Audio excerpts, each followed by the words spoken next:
RSS മേധാവി മോഹൻ ഭഗവത്തിൻ്റെ കഴിഞ്ഞ ദിവസത്തെ പ്രസംഗമാണ്.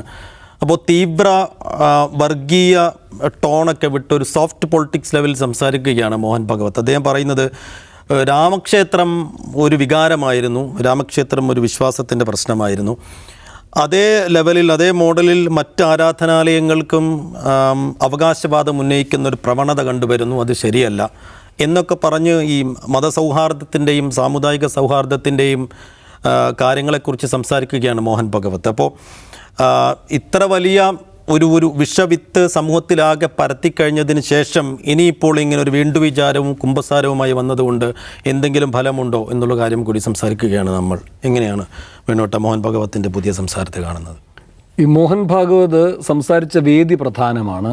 ആ വേദിയിലെ ആ പ്രഭാഷണ പരമ്പരയ്ക്ക് ഇട്ടിരിക്കുന്ന പേരും പ്രധാനമാണ്. എന്തോ വിശ്വഗുരു എന്ന രൂപത്തിലുള്ളൊരു പേരിലാണ് ആ പ്രഭാഷണം നടക്കുന്നത്.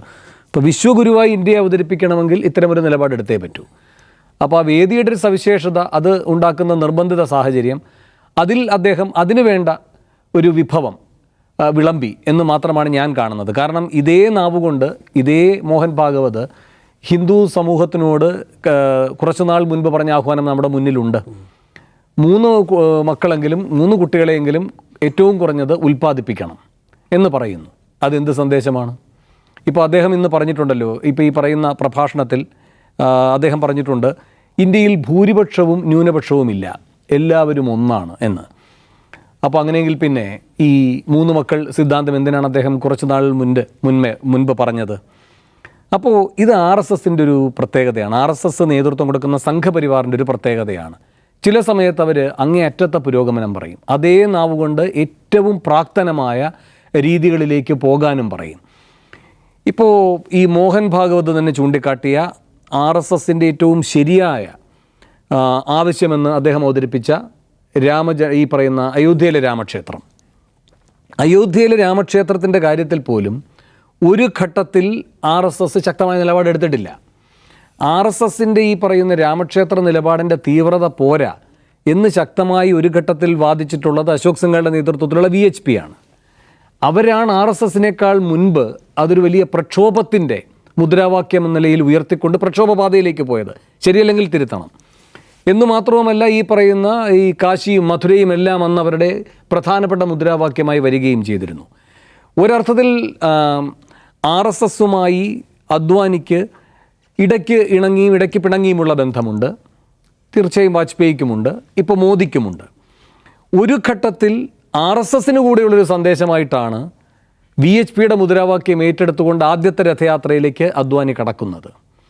അപ്പോൾ അത് ഏറ്റവും ശക്തമായി VHP ഉന്നയിക്കുന്ന ഘട്ടത്തിൽ, RSS അത്രയും ശക്തമായി ഉന്നയിക്കാത്ത ഘട്ടത്തിൽ RSSുമായി അദ്വാനിക്ക് ആ ഘട്ടത്തിലുണ്ടായിരുന്ന ബന്ധത്തിൻ്റെ ഒരു പ്രത്യേകത കൂടി പരിഗണിച്ചുകൊണ്ടാണ് അദ്വാനി ആദ്യ രഥയാത്രയിലേക്ക് പോകുന്നത്.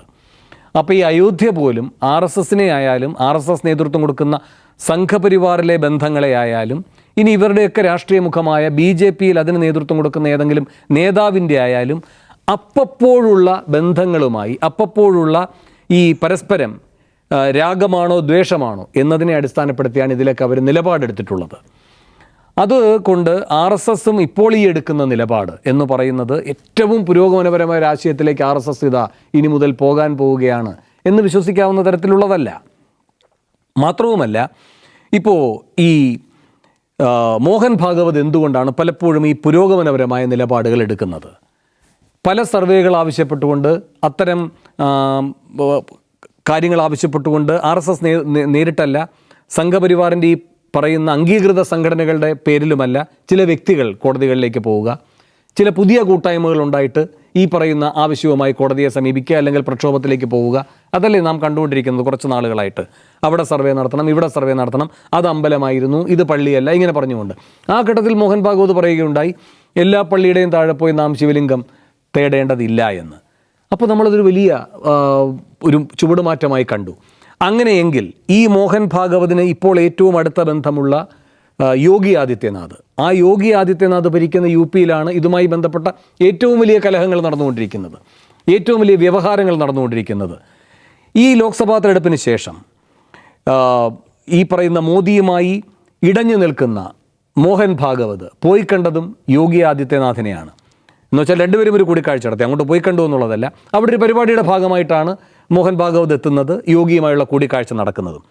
ഇത്രയും വലിയ സൗഹാർദ്ദം അവർക്കിടയിൽ ഉണ്ട് എങ്കിൽ മോഹൻ ഭാഗവതിന് പറഞ്ഞുകൂടെ യോഗി ആദിത്യനാഥിനോട് നിങ്ങളുടെ സർക്കാരിൻ്റെ കീഴിൽ നടക്കുന്ന ഇത്തരം ശ്രമങ്ങൾ അംഗീകരിക്കപ്പെട്ടുകൂടാ, അതിന് ഒരു നിലപാട് നിങ്ങൾ ശക്തമായി എടുക്കേണ്ടതുണ്ട്? പറഞ്ഞിട്ടില്ലല്ലോ. അപ്പോൾ പ്രഭാഷണങ്ങളിൽ ഇതെല്ലാം പറയുക, പ്രവൃത്തിയിൽ ഇതൊന്നും പാലിക്കേണ്ടതില്ല. ഇത് രണ്ടും നമ്മുടെ മുന്നിൽ നിൽക്കുകയാണ്. എന്നു മാത്രവുമല്ല, എന്തുകൊണ്ടാണ് ഈ യോഗി ആദിത്യനാഥുമായി മോഹൻ ഭാഗവതിന് സൗഹാർദ്ദം ഉണ്ടായത്? എന്തുകൊണ്ടാണ് ഒരു ഘട്ടത്തിൽ നദ്ദ പറഞ്ഞത് BJP സ്വയം തന്നെ ശക്തരാണ്, തെരഞ്ഞെടുപ്പിനെ നേരിടാൻ ഇനി RSS വേണ്ട എന്ന്? അതും ഈ പറയുന്ന ലോക്സഭാ തെരഞ്ഞെടുപ്പിൻ്റെ ഘട്ടത്തിൽ. BJPയും RSSുമായുള്ള അകൽച്ചയുടെ ഭാഗമായല്ല അത്, മോദിയും RSS സർസംഘചാലകവുമായുള്ള അകൽച്ചയുടെ ഭാഗമായിട്ടാണ് അത് നദ്ദയിലൂടെ പറയുകയായിരുന്നു. നമുക്കറിയുന്നത് പോലെ മോദിയെ പലവട്ടം കാണണമെന്ന് ആഗ്രഹിച്ചിട്ടുള്ള ആളാണ് പല സന്ദർഭങ്ങളിലും ഈ പറയുന്ന മോഹൻ ഭാഗവത്. ആ ഘട്ടങ്ങളിലെല്ലാം മോദി പറഞ്ഞിട്ടുള്ളത് എന്നെ വന്ന് കാണണമെന്നാണ്. പ്രധാനമന്ത്രി ആയിരിക്കുമ്പോൾ അങ്ങനെ നിർബന്ധ ബുദ്ധി മോദി പ്രകടിപ്പിച്ചുവെങ്കിൽ അതിൽ ആശ്ചര്യപ്പെടേണ്ടതില്ല. ഗുജറാത്ത് മുഖ്യമന്ത്രി ആയിരിക്കുമ്പോൾ പ്രധാനമന്ത്രി സ്ഥാനാർത്ഥിയായി നരേന്ദ്രമോദിയെ ആദ്യമായി ഉയർത്തിക്കാട്ടിയ 2014 മോഹൻ ഭാഗവത് അദ്ദേഹത്തെ കാണാൻ ആഗ്രഹിച്ചപ്പോൾ മോദി പറഞ്ഞത് അങ്ങനെ ആഗ്രഹമുണ്ടെങ്കിൽ നാഗ്പൂരിലേക്ക് ഞാനല്ല വരുന്നത്, നിങ്ങൾ ഗുജറാത്തിലേക്ക് വരണമെന്നാണ്. എന്നിട്ട് അദ്ദേഹം മറ്റൊരു ഉപാധി കൂടെ വെച്ചു, എൻ്റെ വസതിയിൽ വരണമെന്നുമായിരുന്നു. മോഹൻ ഭാഗവതിന് വരേണ്ടി വന്നു. ചില ഇടനിലക്കാരെല്ലാം ഉൾപ്പെട്ടുകൊണ്ട് ഈ വസതിയിലേക്ക് തന്നെ പോയി കാണുന്ന ഒരു നാണക്കേട് ഒഴിവാക്കുകയും ചെയ്തു. അപ്പോൾ അതുകൊണ്ട് ശാക്തിക പോരാട്ടങ്ങൾ നടക്കുന്നുണ്ട്. എന്നു മാത്രവുമല്ല, മോഹൻജി നിങ്ങളെപ്പോലെ തന്നെ ഈ പറയുന്ന RSSൻ്റെ ഒരു ശക്തനായ ആളാണ് ഞാൻ എന്ന് മോദി പറഞ്ഞിട്ടുമുണ്ട്. അതുകൊണ്ട് മോഹൻ ഭാഗവതിൻ്റെ അപ്രമാദിത്വം RSSൽ അംഗീകരിച്ചു കൊടുക്കാൻ മോദി തയ്യാറല്ല. കാരണം മോദിയും ഒരു സ്വയം സേവകനാണ്, ഇതുപോലെ തന്നെ തലയെടുപ്പുള്ള ഒരാളായിട്ടാണ് അദ്ദേഹത്തെ കണ്ടിട്ടുള്ളത്. മാത്രവുമല്ല, RSSനെ മറ്റൊരർത്ഥത്തിൽ അധികാരത്തിൽ പ്രധാനമന്ത്രിയായി വന്നതിന് ശേഷം മോദി നവീകരിച്ചിട്ടുണ്ട്. ഇപ്പോൾ RSSൻ്റെ കാര്യകർത്താക്കൾക്ക് മൊബൈൽ ഫോണുകൾ അങ്ങനെയൊന്നും ഉണ്ടായിരുന്നില്ല. ഇദ്ദേഹം വളരെ മുൻകൈ എടുത്തിട്ടാണ് എല്ലാവരിലേക്കും മൊബൈൽ ഫോണുകൾ എത്തിക്കുക. അതുപോലെ തന്നെ ഈ സംഘത്തിൻ്റെ ഓഫീസുകൾ അതൊക്കെ ഈ പഴയ രൂപത്തിലാണ് നിന്നിരുന്നത്. ഇപ്പോൾ നിരവധി ഓഫീസുകളാണ് AC റൂമുകളായിരിക്കുന്നത്, AC ഓഫീസ് മുറികൾ ഉള്ള സംവിധാനമായി മാറിയിരിക്കുന്നത്. ഇങ്ങനെയൊക്കെ ഈ RSSൻ്റെ സംഘടനാപരമായ ഘടനയെ, അതിൻ്റെ ഓഫീസ് ഉൾപ്പെടെ, അതിൻ്റെ കാര്യകർത്താക്കളുടെ പ്രവർത്തന രീതികൾ ഉൾപ്പെടെ ഇതിനെയൊക്കെ നവീകരിക്കുന്ന രീതിയിലേക്ക് കൂടി മോദി പോയിട്ടുണ്ട്. അതൊക്കെ എത്രമാത്രം മുഖ്യധാരാ മാധ്യമങ്ങൾ പുറത്തു കൊണ്ടുവന്നിട്ടുണ്ട് കാരവനൊക്കെ ഒഴിച്ച് നിർത്തിയാൽ എന്നത് നമുക്കറിയില്ല. എന്തായാലും അങ്ങനെയും അവരിലും ഇദ്ദേഹത്തിനൊരു സ്വീകാര്യത വന്നിട്ടുണ്ട്. അങ്ങനെയൊക്കെ ഈ പാർലമെൻ്ററി രംഗത്ത് മാത്രമല്ല, RSSുമായി ബന്ധപ്പെട്ട സംഘടനാ രംഗത്തും അതിൻ്റെ നേതൃത്വത്തിൽ ഉള്ള ആളെ അംഗീകരിക്കാതെയുള്ള സ്വാധീന ശക്തിയായി മാറുന്നതിനുള്ള നീക്കങ്ങൾ മോദി സൂക്ഷ്മമായി സമാന്തരമായി നടത്തിയിട്ടുണ്ട്. അതൊക്കെ കൊണ്ടാണ് ഈ പറയുന്ന RSS ഒരു പ്രത്യേക ഘട്ടത്തിൽ ഞങ്ങൾക്ക് വേണ്ടതില്ല എന്ന് വെച്ചാൽ, RSS എന്ന് വെച്ചാൽ മോഹൻ ഭാഗവതിൻ്റെ ചൊൽപ്പടിയിൽ നിൽക്കുന്നതല്ല, അതല്ലാത്ത രൂപത്തിലേക്ക് ഞാൻ മാറ്റിക്കഴിഞ്ഞിരിക്കുകയാണ്. ഇനി അതുകൊണ്ട് തന്നെ നിങ്ങളുടെ അപ്രമാദിത്വം അംഗീകരിച്ചുകൊണ്ട്, നിങ്ങൾക്ക് കീഴ്പ്പെട്ടുകൊണ്ട് എനിക്ക് ജനവിധി തേടേണ്ട സാഹചര്യമില്ല. അത് നദ്ദയിലൂടെ മോദി പറയിച്ചത്. പക്ഷേ തിരിച്ചടി ഉണ്ടായതിനു ശേഷം പിന്നീട് ഈ പറഞ്ഞ ഹരിയാനയിലായാലും മഹാരാഷ്ട്രയിലായാലുമൊക്കെ RSSൻ്റെ പ്രവർത്തന രീതി പിന്നീട് BJPയുമായി നല്ല രൂപത്തിൽ ചേർന്നുകൊണ്ടായിരുന്നു. അവർ ഗ്രാസ് റൂട്ട് ലെവലിൽ പ്രവർത്തിച്ചു, വിജയമുണ്ടാവുകയും ചെയ്തിട്ടുണ്ട്. അപ്പോൾ ഈ പറയുന്ന മോദിയിൽ നിന്ന് ഇനിയിപ്പോൾ അടുത്ത ഒരു നേതൃത്വത്തെപ്പറ്റി ആലോചിക്കാൻ BJP പോകേണ്ടതുണ്ട്. അത് മോദി പറയുന്ന ഒരാളായിക്കൂടാ എന്നത് RSSന് നിർബന്ധ ബുദ്ധിയുമുണ്ട്. അതുകൊണ്ടാണ് ഈ പറയുന്ന യോഗിയുമായുള്ള നിർണായക കൂടിക്കാഴ്ചയിലേക്ക് മോഹൻ ഭാഗവത് പോകുന്നത്. പക്ഷെ ഈ പറയുന്ന യോഗി അല്ല ഇനി അടുത്തതായി കടന്നു വരേണ്ടത് എന്ന നിർബന്ധ ബുദ്ധി അതുകൊണ്ട് തന്നെ മോദിക്കുണ്ട്. സ്വാഭാവികമായും അടുത്ത BJPയുടെ സംസ്ഥാന അധ്യക്ഷനുമായി ബന്ധപ്പെട്ട തർക്കവിതർക്കങ്ങളുമുണ്ട്. ആ തർക്കവിതർക്കങ്ങളിലും ഒരു മോഡറേറ്റ് ആയിട്ടുള്ള മുഖം വരണം എന്ന് ഒരു നീക്കം RSSനുണ്ട് എങ്കിൽ അത് അംഗീകരിച്ചു കൊടുക്കാൻ മോദി തയ്യാറല്ല. മോദിക്ക് ഏറ്റവും അപ്രിയനായിട്ടുള്ള ഒരാളാണ് ഗഡ്കരി. പക്ഷേ ഗഡ്കരിയെ വീണ്ടും പാർലമെൻറ്റ് ഈ പറയുന്ന തെരഞ്ഞെടുപ്പിൽ മന്ത്രിസഭയിലേക്ക് തന്നെ വീണ്ടും എടുത്തത് ഗഡ്കരി വളരെ നല്ലൊരു മന്ത്രിയാണ്, എനിക്കൊപ്പം നന്നായി പ്രവർത്തിക്കാൻ കഴിയും എന്ന മോദിയുടെ താല്പര്യം കൊണ്ടല്ല. ഒരു ഇടവേള കഴിഞ്ഞാൽ വീണ്ടും BJP അധ്യക്ഷ സ്ഥാനത്തേക്ക് വരാനുള്ള സാധ്യതയുള്ള ഒരാളാണ് ഗഡ്കരി. അദ്ദേഹം തൃപ്തി അങ്ങനെ എന്തോ ഒരു വിവാദത്തിൻ്റെ പുറത്താണ് അല്ലേ ഇടയ്ക്ക് വെച്ച് മാറേണ്ടി വന്നത്. തുടർച്ചയായി 2 വർഷം കഴിഞ്ഞാൽ ഒരു ഇടവേള കഴിഞ്ഞ് വീണ്ടും വരാവുന്നതാണ്. ആ സാധ്യത ഇല്ലാതാക്കുന്നതിന് വേണ്ടിയാണ് അദ്ദേഹത്തെ പാർലമെൻറ്റിൽ ഉൾപ്പെടുത്തിയിരിക്കുന്നത്. ശിവരാജ് സിംഗ് ചൗഹാനെയും ഉൾപ്പെടുത്തിയിരിക്കുന്നത് പോലും അതിനാണ്.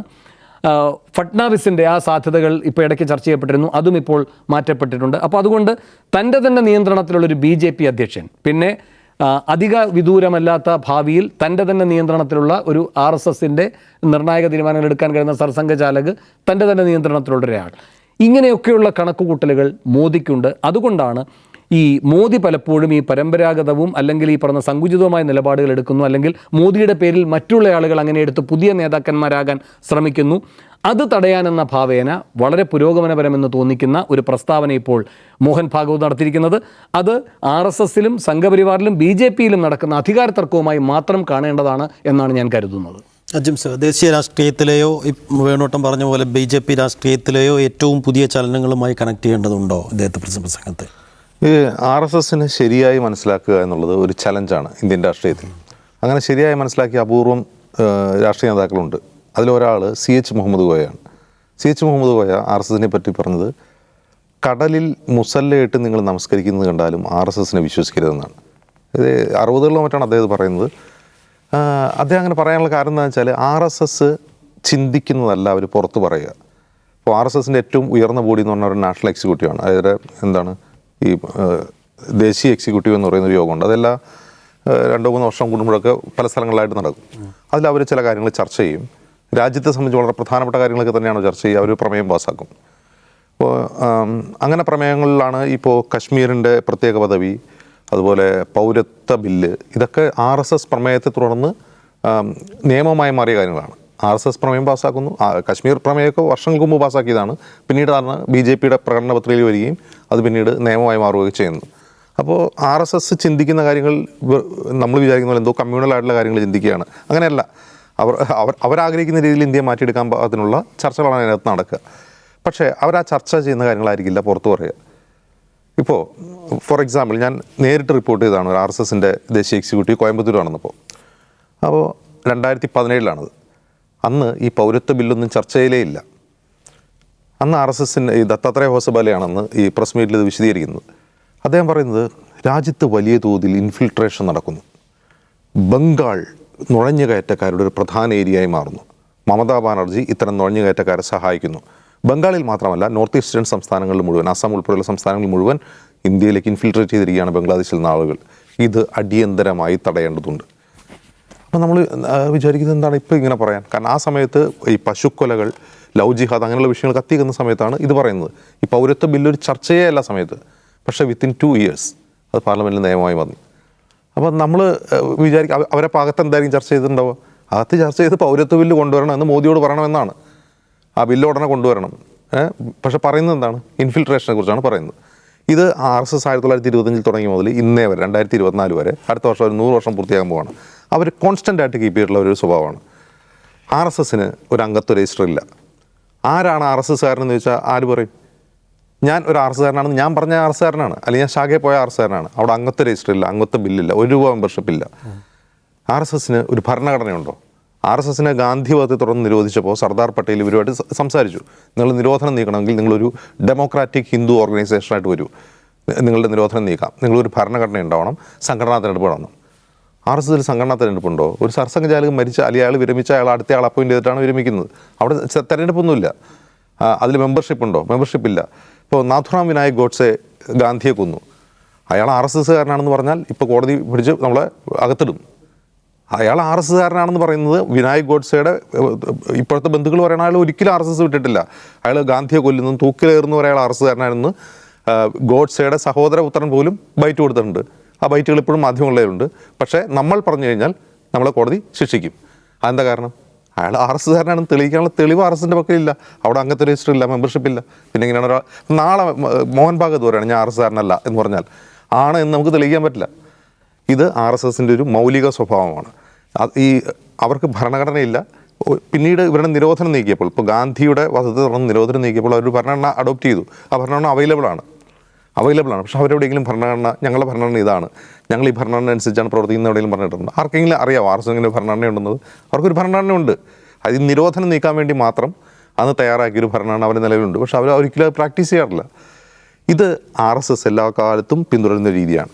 ഇപ്പം നിങ്ങൾ ശ്രദ്ധിക്കുക, 2014 മോദി അധികാരത്തിൽ വന്നതിന് ശേഷം സംഘപരിവാറിൽ പെട്ടതല്ലാത്ത ഫ്രിഞ്ച് എലമെൻറ്റ്സ്, ഈ ഫ്രിഞ്ച് എലമെൻറ്റ്സ് ഉള്ള വാക്ക് ഏറ്റവും കൂടുതൽ വരുന്ന ആ സമയത്താണ്. ഒറ്റ പ്രത്യക്ഷത്തിൽ ഇപ്പോൾ വിശ്വ ഹിന്ദു പരിഷത്തോ ബജരംഗ് ദളോ പോലെയുള്ള സംഘടനകളൊന്നും വയലൻസിൽ ഏർപ്പെടുന്നില്ല. നമ്മൾ കാണുന്നതൊക്കെ എവിടെയാണ്? വയലൻസിൽ ഏർപ്പെടുന്നപ്പോഴും ഇത്തരം ഫ്രിഞ്ച് ഗ്രൂപ്പുകളാണ്. അപ്പോൾ അവർ ഞങ്ങളിൽപ്പെട്ടവരല്ല എന്നാണ് മോദിയും മോഹൻ ഭാഗവതും എല്ലാവരും പറയുക. അവരേതോ വിഷ്ണുഗുപ്ത അജ്മീറിലെ ദർഗാ ക്ഷേത്രമാണെന്ന് പറഞ്ഞു പോകുന്നു. ഏതോ വിഷ്ണുഗുപ്ത, അയാൾ ഏതോ വിഷ്ണുഗുപ്തയല്ല, അയാൾ ബജ്രംഗ് ദൾ പ്രവർത്തകനായിരുന്നു. അയാൾ ഡൽഹിയിൽ വന്നിട്ടുണ്ടാക്കിയ ഒരു പുതിയ സംഘടനയാണ് ഹിന്ദു സേന എന്ന് പറഞ്ഞ സംഘടന. അപ്പോൾ ഈ ബജ്രംഗ് ദൾ എന്ന് പറയുന്നത് സംഘപരിവാർ സംഘടനയാണ്. അപ്പോൾ അയാൾ അറസ്റ്റുകാരനാണെന്ന് ചോദിച്ചാലോ, ഞാൻ ബജ്രംഗ് ദളുകാരനാണ് അല്ലേ? അപ്പോൾ ഈ വിഷ്ണുഗുപ്തയോട് മോഹൻ ഭാഗവതിന് ഒരു ഫോൺ വിളിച്ച് പറഞ്ഞാൽ മതി, ഞാൻ മോഹൻ ഭാഗവത് ബോൽ രഹാ ഹൂം, നീ ആ ഹർജി പിൻവലിക്കണം എന്ന് പറഞ്ഞാൽ വിഷ്ണുഗുപ്ത കേൾക്കില്ലേ? നമ്മൾ RSSനെ പറ്റി തെറ്റായി ധരിക്കരുത്. RSS ഈസ് ദ എന്താ പറയുക, ഇന്ന് ഇന്ത്യയിലെ ഏറ്റവും ശക്തമായ സംഘടനയാണ്. ഇന്ത്യയിലെ പ്രധാനമന്ത്രിയെ നിശ്ചയിക്കുന്ന സംഘടനയാണ് RSS. മോദിയെ പ്രധാനമന്ത്രിയാക്കുന്ന RSS ആണ്. RSS തീരുമാനിക്കാതെ മോദി പ്രധാനമന്ത്രിയാവില്ല. ഇതേ സ്വഭാവം BJPയുടെ ദേശീയ എക്സിക്യൂട്ടീവിലുണ്ട്, ദേശീയ കൗൺസിലുണ്ട്. അവിടെ ഈ മാതിരി തെരഞ്ഞെടുപ്പ് വരെ നടക്കുന്നുണ്ടോ? ഇപ്പോൾ JP നഡ്ഡയെ ആളുകൾ വോട്ട് ചെയ്തിട്ടാണോ ദേശീയ അധ്യക്ഷനാകുന്നല്ലോ? പ്രധാനമന്ത്രിയെ തിരഞ്ഞെടുക്കാൻ വേണ്ടി അവിടുത്തെ ദേശീയ കൗൺസിൽ അംഗങ്ങൾ പറയണം കൂടുതൽ പേർ ഗഡ്കരിയെ പിന്തുണച്ചു, കൂടുതൽ പേർ മോദി. അങ്ങനെയൊന്നും അല്ല. അത് റിപ്പോർട്ട് ചെയ്യുന്ന മാധ്യമങ്ങൾക്ക് പോലും അറിയാം. അപ്പോൾ ദേശീയ കൗൺസിലിൽ പ്രധാനമന്ത്രി സ്ഥാനാർത്ഥി ആരായിരിക്കണം എന്നുള്ളത് വോട്ടിടുകയോ അല്ലെങ്കിൽ ഒരു ചർച്ച നടക്കുകയോ പോലും അല്ല ചെയ്യുന്നത്. അത് വേറെ രീതിയിൽ അവിടേക്ക് നിർദ്ദേശമായി വരുവാണ്. ആ നിർദ്ദേശം അവിടെ നിന്ന് നാഗ്പൂരിൽ നിന്നാണ് വരുന്നത്. അപ്പോൾ ഇന്ത്യൻ പ്രധാനമന്ത്രി നിശ്ചയിക്കുന്ന ഒരു സംഘടനയുടെ അധ്യക്ഷനാണ്, തലവനാണ് ഡോക്ടർ മോഹൻ ഭാഗവത് എന്ന് പറയുന്നത്. അയാൾക്ക് മോദിയോട് വിളിച്ച് പറയാം, ഈ പശുവിൻ്റെ പേരിൽ ആളുടെ തല്ലിക്കൊല്ലുന്ന പരിപാടി നിർത്തണം. അതിനുപോലെ അദ്ദേഹം ഒരു സ്റ്റേറ്റ്മെൻറ്റ് ഇറക്കിയാൽ പോരല്ലോ. മോദിയോട് ഒരു ഫോൺ കോളിൽ വിളിച്ച് പറയാം, ഈ പരിപാടി പറ്റില്ല, ഇത് നമ്മുടെ ഓർഗനൈസേഷനും പ്രശ്നമാണ്, നിങ്ങളിപ്പോൾ പ്രധാനമന്ത്രിയാണ്, ഇന്ത്യയുടെ ഇമേജ് ലോകതലത്തിൽ മോശമാവും ഇങ്ങനെയൊക്കെ നടന്നു കഴിഞ്ഞാൽ, അതങ്ങ് നിർത്തിയേക്കെന്ന് പറഞ്ഞാൽ സ്വിച്ച് ഇട്ട പോലെ നിൽക്കും. അതവർ ചെയ്യാൻ ഉദ്ദേശിച്ചിട്ടില്ല. ഇനി എല്ലാ പള്ളികളുടെ അടിയിൽ ശിവലിംഗം കൊണ്ടുപോകുന്ന തപ്പലെല്ലാം നമ്മുടെ പണി എന്ന് ആരോട് പറഞ്ഞാൽ മതി? മോദിയോട് പറഞ്ഞാൽ മതി. ആ പരിപാടി അവിടെ സ്റ്റോപ്പ് ചെയ്യുക എന്ന് പറഞ്ഞാൽ അവിടെ നിൽക്കും, അത് സ്വിച്ച് ഇട്ട പോലെ നിൽക്കും. അപ്പോൾ ഒരു വശത്ത് ഈ ഒന്ന് പറയുക, മറുവശത്തോടെ അത് അവരുടെ അജണ്ട നടപ്പാക്കുക എന്നുള്ളതാണ് RSSൻ്റെ എല്ലാ കാലത്തെയും രീതി. അതുകൊണ്ട് CH മുഹമ്മദ് പോലെ പറഞ്ഞതുപോലെ നമ്മൾ RSSനെ വിശ്വസിക്കാതിരിക്കുക. പിന്നെ എന്തുകൊണ്ടാണ് ഇങ്ങനെ ഒരു ടോളറൻസിനെ കുറിച്ചും സെക്യുലറിസത്തെ കുറിച്ചും സെക്യുലർ തരത്തിലുള്ള പ്രസ്താവന നടന്നതെന്ന് ചോദിച്ചാൽ, RSSനെ സംബന്ധിച്ച് അമേരിക്കയിൽ വലിയ തോതിലുള്ള തിരിച്ചടികൾ, പ്രതിഷേധങ്ങൾ ഉണ്ടാകുന്നുണ്ട്. പ്രത്യേകിച്ചും RSSൻ്റെ ഒരു ഓഫ് ഷൂട്ടാണ് അമേരിക്കയിലെ HSS, ഹിന്ദു സ്വയം സേവക് സംഘ്. RSSൻ്റെ തന്നെ ഒരു ഓഫ് ഷൂട്ടാണ് അവിടെ. അപ്പോൾ അമേരിക്കയിൽ അതൊരു ടാക്സ് ഇവേഷനുള്ള സംഘടനയാണ്. അവിടെ നിന്ന് ധാരാളം ഡൊണേഷൻസ് അമേരിക്കയിൽ നിന്ന് കളക്ട് ചെയ്ത് RSSന് വരുന്നുണ്ട്. RSSന് ഇപ്പോൾ നിലവിൽ പണത്തിന് ബുദ്ധിമുട്ടൊന്നുമില്ല, പക്ഷേ RSSൻ്റെ പ്രധാന വരുമാന സ്രോതസ്സ് അമേരിക്കയാണ്. ഇപ്പോൾ ഇത്തരം രാജ്യങ്ങളിൽ ഇപ്പോൾ RSSനെയും VHPയെയും മിലിറ്റൻ്റ് ഓർഗനൈസേഷനായിട്ട് CIA ഫാക്ട് ബുക്കിൽ രേഖപ്പെടുത്തിയിരുന്നു 2018.